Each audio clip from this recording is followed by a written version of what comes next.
दोस्तों, आपका स्वागत है एक और नए वीडियो में। आज की इस वीडियो में मैं आपको बताने वाला हूं कि मैंने इटालियन भाषा कैसे सीखी। मेरे लिए इटालियन भाषा सीखना आसान था या फिर हार्ड था, और मैंने किन किन चीज़ों का सहारा लिया इटालियन भाषा सीखने के लिए, और आप इंडिया में रहकर भी इटालियन भाषा कैसे सीख सकते हैं, उसी बारे में मैं ये वीडियो बनाने वाला हूँ। तो अगर आप चैनल पर नए हैं तो चैनल को ज़रूर सब्सक्राइब करें और वीडियो को पूरा ज़रूर देखें ताकि आपको समझ में आ सके। चलिए स्टार्ट करते हैं आज का ये वीडियो। तो जब मेरे पेपर इटली के निकल गए थे सीजन वाले, तभी से मैंने स्टार्ट कर दिया था भाषा को सीखना कि थोड़ा बहुत कुछ सीख कर के जाएंगे इंडिया से ही, क्योंकि आगे जाने पर आगे फिर तकलीफ़ ना हो। क्योंकि मैंने जब यूट्यूब पर सर्च किया, यूट्यूब पर वीडियोस देखे कुछ लोगों के, तो वो सारे लोग यही बता रहे थे कि यहाँ पर इटालियन भाषा को ही प्रेफरेंस दिया जाता है, इंग्लिश को नहीं दिया जाता।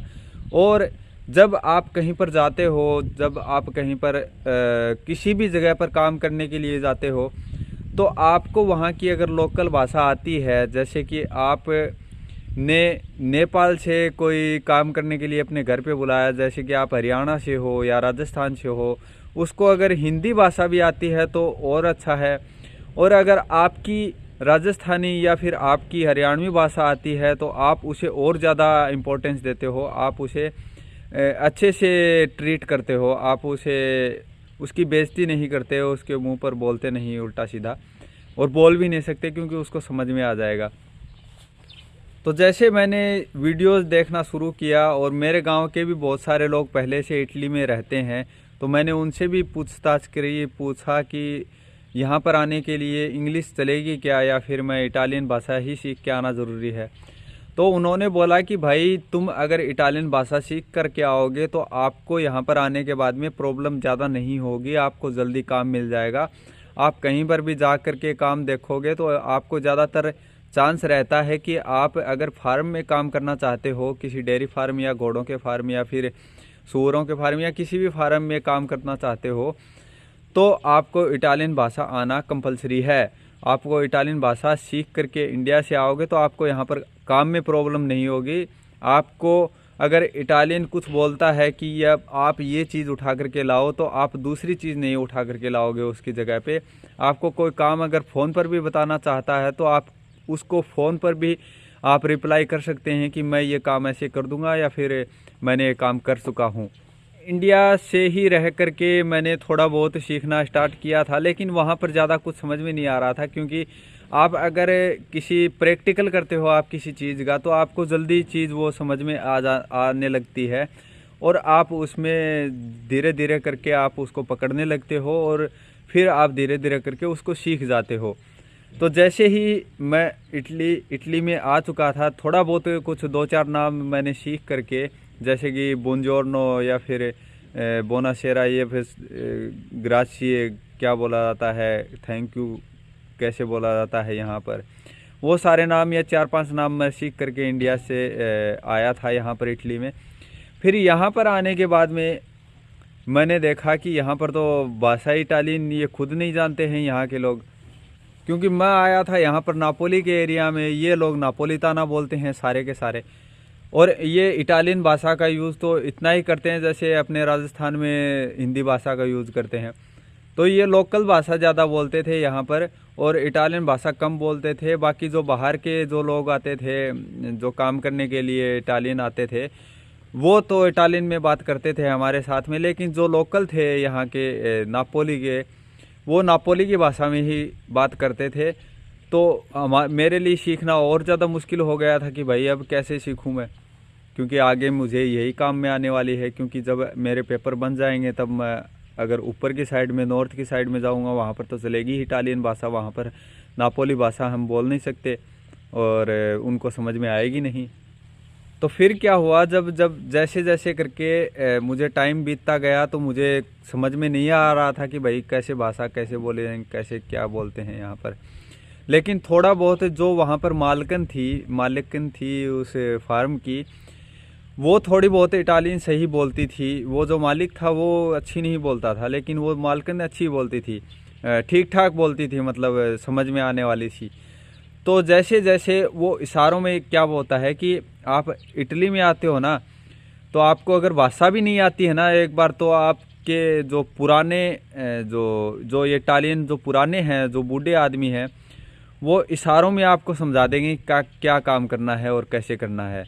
और आप उनके शब्द अगर पकड़ने लगते हो, मैं धीरे धीरे करके क्या हुआ कि मैं उनके शब्द पकड़ने लगा था, और मैं आकर के मोबाइल में देखने लगा था कि इस चीज़ का मतलब ये सही है, जो इटालियन भाषा में सही है, या फिर ये कुछ और है नापोली की भाषा। और मेत्तेरे का मतलब होता है किसी चीज़ को किसी चीज़ के अंदर डालना है, फिर रखना है किसी जगह पर ले जा करके। तो ऐसे धीरे धीरे करके मैं भाषा को पकड़ने लगा था, सीखने लगा था। फिर क्या हुआ कि अब पैसे लगवाने के लिए जाना पड़ता। 1 महीने तो मैंने पैसे लगवाने के लिए किसी दूसरे के थ्रू जा करके, उसके साथ जा करके, और मैंने पैसे लगवा कर आ गया था मैं इंडिया में। लेकिन फिर आगे भी तो अपने को करना है ना भाई।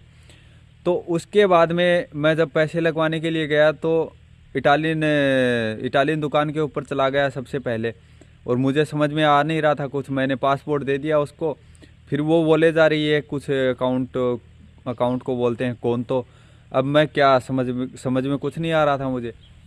फिर वहाँ से भी कैसे न कैसे करके मैंने पैसे लगवा दिए थे, और उसके बाद में मुझे मिल गई थी एक इंडियन दुकान। फिर उसके पास में जब मैं गया, तो वो बोला कि ऐसे ऐसे होता है, ऐसे बात करनी होती है जब आप पैसे लगवाते हो तब।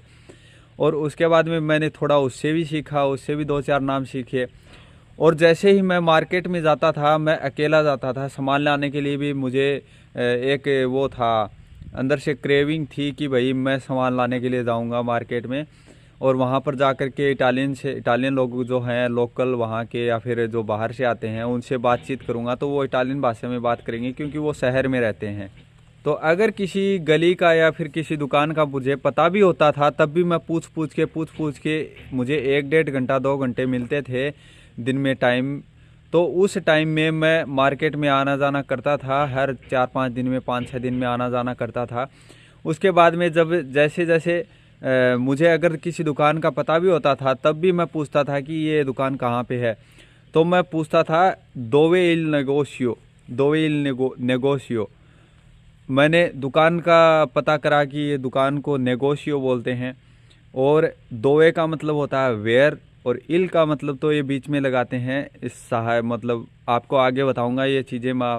उसके बाद में जब मैं मार्केट में गया, एक बड़े मॉल के अंदर गया, तो उसके अंदर जा कर के मैं हर एक आदमी से पूछ रहा हूँ कि ये चीज़ कहाँ पर पड़ी है, ये चीज़ कहाँ पर पड़ी है।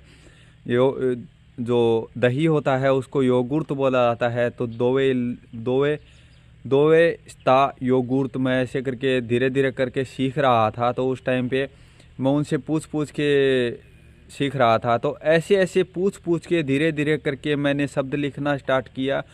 उसके बाद में मैंने उसके अर्थ लिखना स्टार्ट करे, फिर धीरे धीरे सेंटेंस बनाने लगा। और मैं किसी स्कूल में नहीं गया, मैंने कोई क्लास अटेंड नहीं करी। उसके बाद में भी मैंने ठीक ठाक इतनी भाषा सीख ली है कि मैं इनसे इटालियन लोगों से बात कर सकता हूँ आराम से, इजीली, कोई दिक्कत नहीं मुझे होती है। अब अगर आप इटालियन भाषा सीख लेते हो, तो आपको ये फ़ायदा होता है यहाँ पर कि आपको ज़्यादा इम्पोर्टेंस मिलती है। आपके मुंह पर ये गालियाँ नहीं देते हैं ये लोग, अगर आप कोई उल्टा काम कर देते हैं, या फिर अगर आप सही भी काम कर देते हैं ना, तो भी इटालियन लोग क्या होते हैं कि ये मुंह पर गाली देने की इनकी आदत होती है। तो अगर भाषा आती है, तो आपको ये मुंह पर गाली नहीं दे सकते, और आपको पीछे से दे तो कुछ दिक्कत थोड़ी है यार, कोई पीछे से कितने भी लोग गाली देते रहो। अब मुझे इटालियन भाषा सीखने का फ़ायदा ये हुआ कि यहाँ पर आने के बाद में मैंने इस मालिक के पास में जो दूसरी मैंने डेयरी फार्म चेंज किया है, मैं पहले एक वीडियो बना चुका हूँ पहले वाले डेयरी फार्म के किस तरीके का काम था। यहाँ पर मैंने काम किया है, 1 साल काम किया है। अब मैंने यहाँ पर पेपर भरवा लिए हैं अपने सीज़न वाले। अब मुझे इंडिया जा कर के आऊँगा, तो उसके बाद में मेरे यहाँ पर डॉक्यूमेंट बन जाएंगे, मेरे यहाँ पर बायोमेट्रिक हो जाएगा, फिंगर हो जाएंगे। फिर उसके बाद में मुझे परमेसो दी सजोर्नो मिल जाएगा। फिर उसके बाद कार्दा दी सजोर्नो, मतलब सबोर्डिनातो जिसको बोला जाता है, वो मिल जाएगा। उसके बाद में मैं कभी भी इंडिया आ जा सकता हूँ। लेकिन बगैर डॉक्यूमेंट के आप इंडिया नहीं आ जा सकते। तो वो डॉक्यूमेंट बनवाने के लिए मुझे मुझे इटालियन भाषा सीखना सही लगा तो मैंने वो इटालियन भाषा सीख ली। और अगर मैं इटालियन भाषा नहीं सीखता तो मुझे क्या होता, जब इटली ओपन होता है, आप समझ गए होंगे कि जब क्या बोलते हैं, इमिग्रासियोने बोला जाता है यहाँ पर, जब वो ओपन होता है तब आपसे एजेंट पूछेगा कि आपके 6-7 हज़ार यूरो लगेंगे आपके, मैं डॉक्यूमेंट बनवा दूंगा परमानेंट वाले, तो वो ऐसा कर सकते हैं। लेकिन अभी अगर मुझे भाषा आती है ना यहाँ पर, तो मैं खुद से ही मालिक से बात करके डायरेक्ट डॉक्यूमेंट बनवा सकता हूँ। वो बीच के जो पैसे लगे हैं ना, वो मेरे 5-7 हज़ार यूरो वो नहीं लगेंगे अब। तो आप भी अगर इटालियन भाषा सीखना चाहते हैं तो आप मेरे साथ जुड़ जाइए, मेरे चैनल को सब्सक्राइब कर लीजिए। तो मैं जैसे जैसे वीडियो अपलोड करूँगा उसमें मैं नाम बताते जाता हूँ, छोटे मोटी चीज़ों के नाम, हर चीज़ के नाम बताते जाता हूँ। तो आप उन चीज़ों को लिख लिया करें और उनके अर्थ मैं बताते जाता हूँ, तो आप उन अर्थ को भी लिख लिया करें, तो आपको इटालियन भाषा सीखने में आसानी होगी। बाकी आप यूट्यूब पर सर्च करके, आजकल यूट्यूब पर सब कुछ अवेलेबल है, तो आप यूट्यूब पर सर्च करके भी आप इन चीज़ों को सीख सकते हैं, भाषा को सीख सकते हैं, ताकि आप यहाँ पर आएँ तो आपको दिक्कत ना हो, कोई परेशानी ना हो। और आप जब एयरपोर्ट पे भी कहीं पर आप काम करने के लिए जा रहे हैं तो एयरपोर्ट से भी आपको चीज़ें लेने में, ट्रेन लेने में कोई दिक्कत नहीं होगी। तो आपको अगर ये वीडियो पसंद आए तो आप वीडियो को लाइक ज़रूर करें, और चैनल पर अगर आप नए हैं तो चैनल को ज़रूर सब्सक्राइब करें।